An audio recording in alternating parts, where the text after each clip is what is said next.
গ্রামগঞ্জে ওই রাস্তা নিয়ে মানুষ মারামারি করে যে পাশের বাড়ির লোকটা আমার বাড়ির সামনে দিয়ে যাইতেছে কেন, নিশ্চয়ই আমার বাড়ি দখল করবে। এই যে একটা আতঙ্কে থাকা এবং এগুলো নিয়ে মারামারি করে তারা মাথা ফাটাই ফেলে। এই অবস্থা হয়েছে আমাদের রাজনীতির বা আমাদের দেশের গুরুত্বপূর্ণ ব্যক্তিরা এইভাবেই একটা ভুল জিনিস বা একটা অহেতুক জিনিস নিয়ে ব্যস্ত আছেন।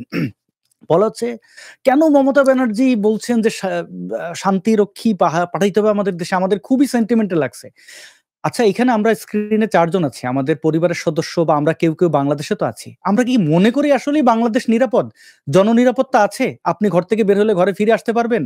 যদি এই নিরাপত্তা না থাকে তাহলে মমতা ব্যানার্জির ওই কথাটা তো মানা যায় যে ঠিক আছে, উনি তো আর হিন্দুত্ববাদী না। যে ঠিক আছে উনি বাংলাদেশে মানুষের নিরাপত্তা নাই ওই অর্থে বোধহয় শান্তিরক্ষী পাঠাইতে বলছেন। শান্তি তো নাই দেশে, এটা তো মানতে হবে প্রথম কথা। কোনোভাবেই রাষ্ট্র সঠিক ভূমিকা পালন করছে না। এর কারণটা দেখেন এর আমাদের সামনেই তো। কোন জায়গায় এই মবদেরকে থামানোর চেষ্টা হয়েছে?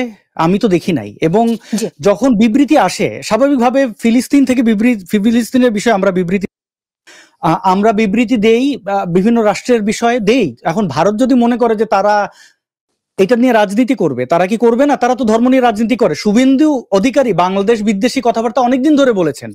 আমরা কি তার ব্যাপারে কোনো পদক্ষেপ নিয়েছি? এটা তো তার রাজনীতি। আমি তো জানি হিন্দুদের উনি ভালোবাসেন। উনি একজন অসৎ রাজনীতিবিদ। তো উনি এই বাংলাদেশের হিন্দুদের উপরে নির্যাতন নিপীড়নকে নিয়ে ওইখানে পশ্চিম বাংলায় ব্যবসা করছেন। সেই ব্যবসা যেন এককভাবে করতে না পারেন, মমতা ব্যানার্জি এসে একটা মন্তব্য করলেন বাংলাদেশের অবস্থা খারাপ, ওইখানে শান্তি মিশন থেকে লোক পাঠানো। আমরা খুব সেন্টিমেন্টাল হয়ে গেলাম যে এই কত বড় সাহস, এই হলো সেই হলো। কিন্তু আমরা আমাদের নিজের দোষটা দেখি না। বাবরি মসজিদ ভাঙছে ভারতের উগ্রবাদীরা, ওই আমার নোয়াখালীর হিন্দুরা করছে কি? আমরা যদি অনেক বড় হয়ে বৃদ্ধ হয়ে যদি এটা না বুঝি, রিকগনাইজ না করি, কোনো ডাক্তার যদি রোগ নির্ণয় না কইরা দোষ দেয় রোগের বা দোষ দেয় তার ইনস্ট্রুমেন্টের, হাসপাতালের, সমাধান তো হবে না। আমাদের রোগ নির্ধারণ করতে হবে। আমাদের দেশের সরকার ভাঙচুর লুটপাট জয় বাংলাকে নিষিদ্ধ করছে এক প্রকার। কেউ এখন জয় বাংলা মুখ ফসকেও যদি বলেন, এমনকি কোনো বামপন্থীও যদি বলে ফেলেন জয় বাংলা, তাকে ওইখান থেকে নিজেই পালিয়ে যেতে হয়, কারণ জানে যে এখন সে মাইর খাবে। যদি কেউ এই যে স্বাধীনতার স্লোগান এটা তো দিতে পারতেছে না, মবরা ভাঙচুর করতেছে, ইউনুস বললেন এটা স্বাধীনতা উদযাপন করতেছেন। আজকে জাতীয় পার্টির নেতাদের ধরে পিটাচ্ছে, মানে আমার লজ্জা লাগে এটা বলতে।